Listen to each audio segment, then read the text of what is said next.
شعائر الله چی هست؟ یادگارهای الهی مثل کوه صفا، مروه، هدی قربانی که شما به طرف بیت الله میبرید، همه از شعائر الله هستند.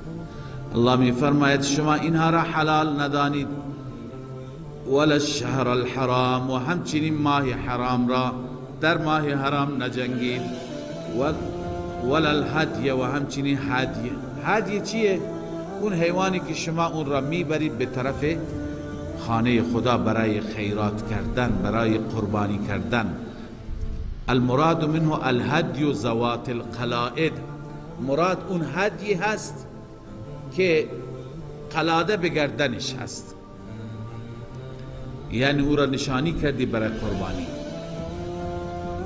بله، الله می فرماید ولا الهدی ولا القلائد، و نه هدی و نه قلائد. قلائد اون گردنبند را میگن. ولا آمین البیت الحرام، و همچنین کسی که قصد بیت الله الحرام دارد. چه قصدی دارد؟ یبتغون فضلا من ربهم و رضوانا، کسی که دنبال هست فضل خدا و رضای خدا را، او را شما جلوگیری نکنید. حلال ندانستن همینه که جلوگیری بکنند انسان. ببینید منظور از قصد کنندگان بیت حرام چی هست؟ بعضی گفتن مراد اون مشرکینی هستند که شما را برای احرام، برای طواف در حدیبیه نگذاشتند. خب شما الان اونها را جلوگیری نکنید، شما مقابله به مثل نکنید، ولی بعدا این آیه منسوخ شده که با مشرکین هر جا هستن بجنگید، اونها را نگذارید که نزدیک مسجد الحرام میان. انما المشرکون نجس فلا يقربوا المسجد الحرام بعد عامهم هذا.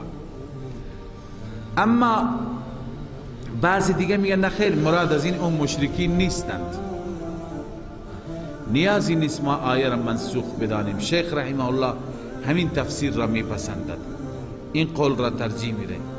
منظور کی هست؟ منظور اون اقوامی که با مشرکین جلوی پیغمبر خدا را گرفتن، نگذاشتن به طواف بیاید، به بیت الله بیاید. اما بعداً وقتی که صلح شد، قرارداد شد، اینا ایمان آوردند. این اقوام چی کار کردند؟ ایمان آوردند. الان خدا میگه شما جلوشون را نگیرید به خاطر اینکه یک روزی شما را نگذاشتن. نه، شما جلوشون را نگیرید. و همچنین حلال ندانید آمین قصد کنندگان بیت حرام را، یعنی به اونها تعرض نکنید. یبتغون فضلا من ربهم و رضوانا، که آنها طالب فضل خدا و رضای خدا هستند. و اذا حللتم فاصطادوا، هرگاه شما از احرام خارج شدید شکار کنید. ببین در حالت احرام خواندیم که ممنوع هست. ولا یجرمنکم شنآن قوم ان صدوکم عن المسجد الحرام ان تعتدوا، این تاکید است. شما گفتیم جلوی اینها را نگیرید. جلوی کی را؟ جلوی کسانی که قصد میکنند. چرا؟ چون شما با اینها بغض داشتید. بغض باعث نشه که شما بی عدالتی کنید. ولا یجرمنکم، بر نینگیزد، تحریک نکند شما را، شنآن قوم، بغض قومی که ان صدوکم عن المسجد الحرام. چرا بغض دارید؟ این که شما را باز داشتن یک روزی از مسجد حرام. این وادار نکنه شما را ان تعتدوا، این که تعدی کنی شما.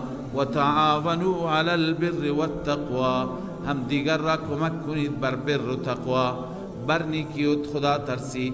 ولا تعاونوا علی الاثم والعدوان، الله می فرماید هم دیگر را بر گناه و بر تعدی کمک نکنید.